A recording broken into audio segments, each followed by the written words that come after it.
Printer 3D atau printer 3 dimensi itu sudah banyak ada di pasaran.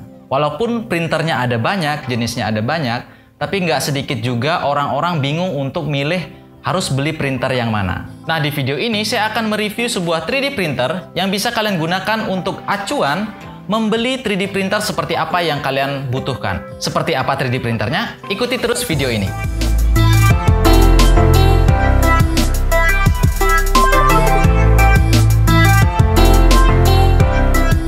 Zaman sekarang 3D printer itu sudah digunakan di berbagai bidang gitu ya.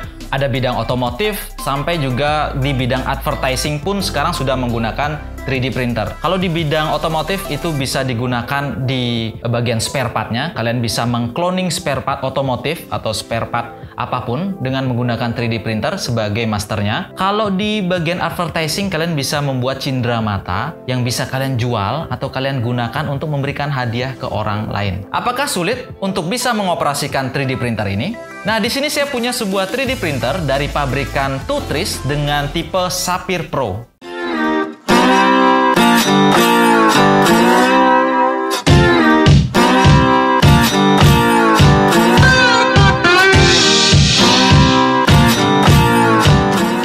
Printer ini saya beli karena bagian mekaniknya yang berbeda dari printer-printer saya sebelumnya. Printer 3D dengan tipe FDM ini memiliki luas bidang kerja sebesar 235 kali 235 kali 235 mm. Nah, untuk bidang sebesar itu, teman-teman bisa membuat atau mencetak apapun di hotbed yang segini gede, gitu ya. Jadi apapun kalian bisa cetak tanpa adanya masalah. Nah, kalau teman-teman yang bertanya bahan dari 3D printernya untuk cetaknya apa sih?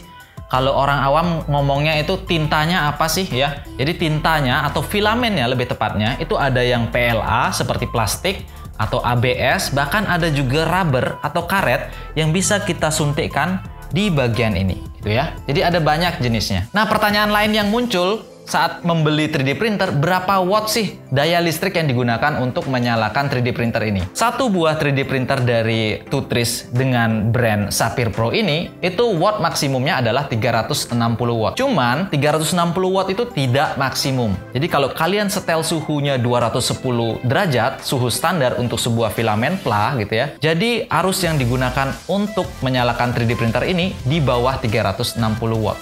Jadi sangat hemat untuk sebuah 3D printer.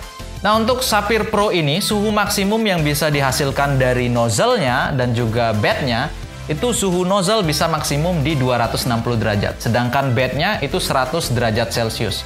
Sedangkan suhu yang normal kita gunakan adalah itu tadi, yang sebelumnya 210 derajat dan juga paling 50 atau 60 derajat Celcius untuk hotbed-nya.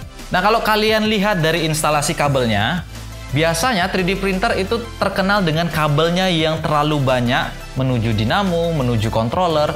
Tapi dari Sapphire Pro punyanya Tutris ini kabelnya sangat rapi. Kalian bisa lihat dari selubung kabel atau hubungan kabel itu sangat sedikit sekali terlihat dari luar. Di bagian mekaniknya saya melihat bagian dinamo yang terhubung dengan belt yang tidak seperti biasanya. Kalian lihat pergerakan motor dinamonya saling bekerja berbarengan, sehingga untuk nozzle-nya sendiri bergerak secara bebas. Nah, pengoperasian 3D printer ini juga sangat mudah. Seperti yang kalian lihat, layarnya sudah LCD berwarna dan navigasinya kalian bisa langsung menyentuh LCD-nya. Jadi nggak terlalu susah banget karena bahasa Inggris dan pencet-pencet, tinggal pencet print, lalu printer akan bergerak mengeprint objek yang kita simpan di memory card. Kalau masalah harga, kalian bisa cek sendiri di link yang ada di keterangan video. Harganya berapa? Mungkin bervariasi dari di mana kalian bisa membelinya.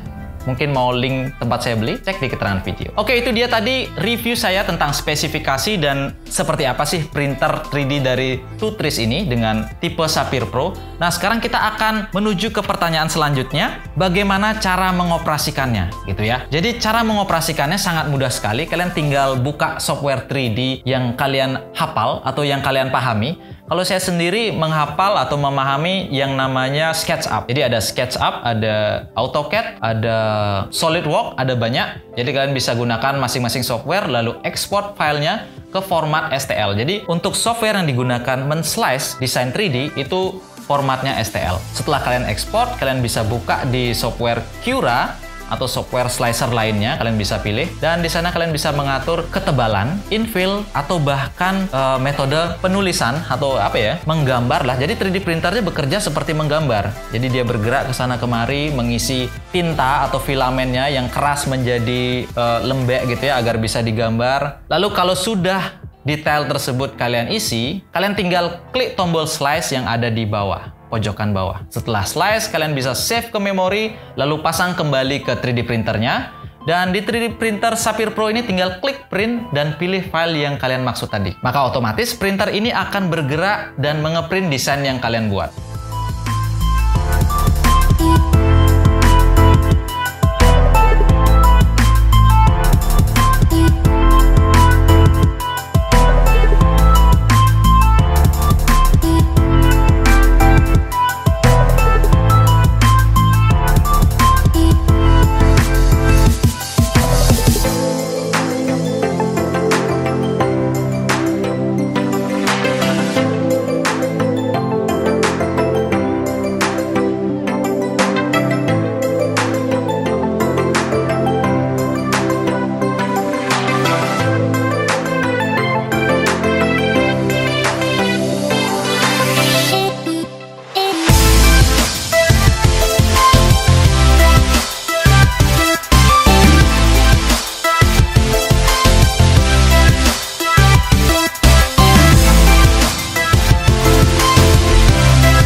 Nah, satu lagi nih keinginan orang-orang yang mengetahui tentang adanya 3D printer, bisa nggak kita ngeprint wajah kita sendiri menggunakan 3D printer? Jawaban dari pertanyaan itu adalah bisa. Karena apa? 3D printer ini bisa mencetak apapun bentuk yang kita inginkan. Asal, jika ingin mencetak wajah kita, kalian harus punya yang namanya scanner 3D. Jadi dengan men-scan wajah kita, lalu file digitalnya kalian bawa ke komputer dan slice menggunakan Cura, lalu print di 3D printer ini.